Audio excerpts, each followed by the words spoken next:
And we're back with another tasting of a sample sent in by viewers. This one was sent to me by one of my longest supporters, Brian, aka B-Train. My man, thank you so much. You support me on like basically all of my endeavors, whether it's this channel, my main channel, my variety gaming channel, hey, all of them, you're there. I appreciate you. Thank you so much for being so invested, man. I really do appreciate you. Hey, thanks for sending in a few samples. I'm diving into one of yours today. This is number 2. I don't know what's in here. I haven't tried to cheat the system in any way. But I'm excited to dive into this and see what we got. We'll see what we think of it, offer some notes, maybe give it a score after we reveal what it is. But I love doing this. I love when people send me stuff because it sort of lets me know what you guys are interested in, what your palates are about. And that, to me, that's like the best part of being into whiskey is the communal aspect of it. Talking about whiskey, appreciating the craft, seeing what other people appreciate about different distilleries and bottles and all that stuff. That stuff, to me, that's where I thrive. You know what I mean? That's so fun. Let's pour it. Very generous sample size. I poured to the widest part of the bulb and I still have, a full second pour ready to go. So, hey, thanks for stocking me up, Brian. Appreciate you. All right. First and foremost, the visual inspection.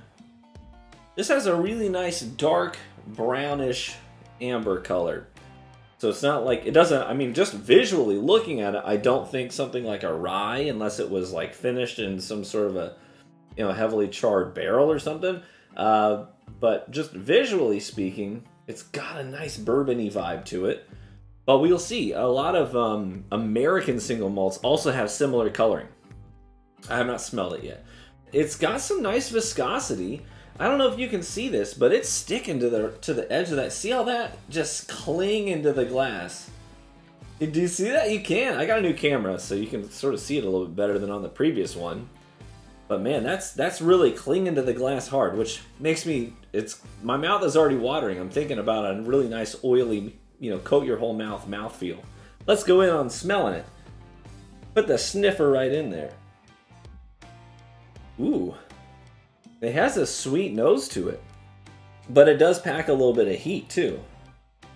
I said it doesn't look like a rye, but there might be rye in the mash bill because I'm getting some of those like yellow fruit notes on it too. Those sweet yellow fruits. Not a lot of like peppercorn or anything like that though on the nose. I get a hint of bazooka bubblegum. Remember those old school bazooka? I get a little bazooka on the nose too. And that like flagship stewed corn. Yeah. Very pleasant nose on that. I kind of like that bazooka note. Let's go in on it.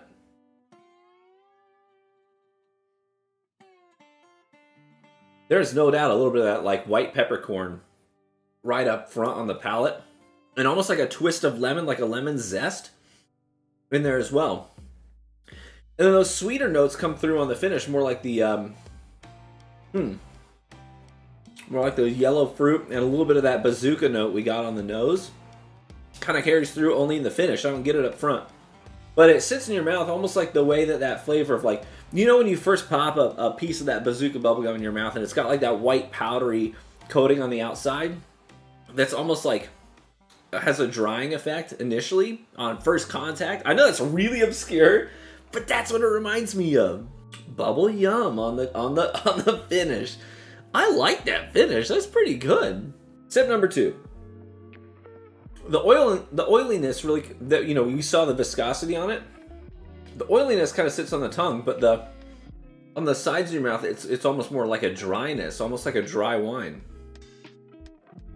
But that sweet finish it hangs on for a while. A lot of like, especially lower proof stuff, you taste it, and the finish is there for a few seconds, and then it starts to taper off pretty quickly. I will say one of the things that stands out about this is that the finish, it clings to your tongue. Specifically on my tongue, the back end of my tongue, it just clings to it. It hangs out for a while.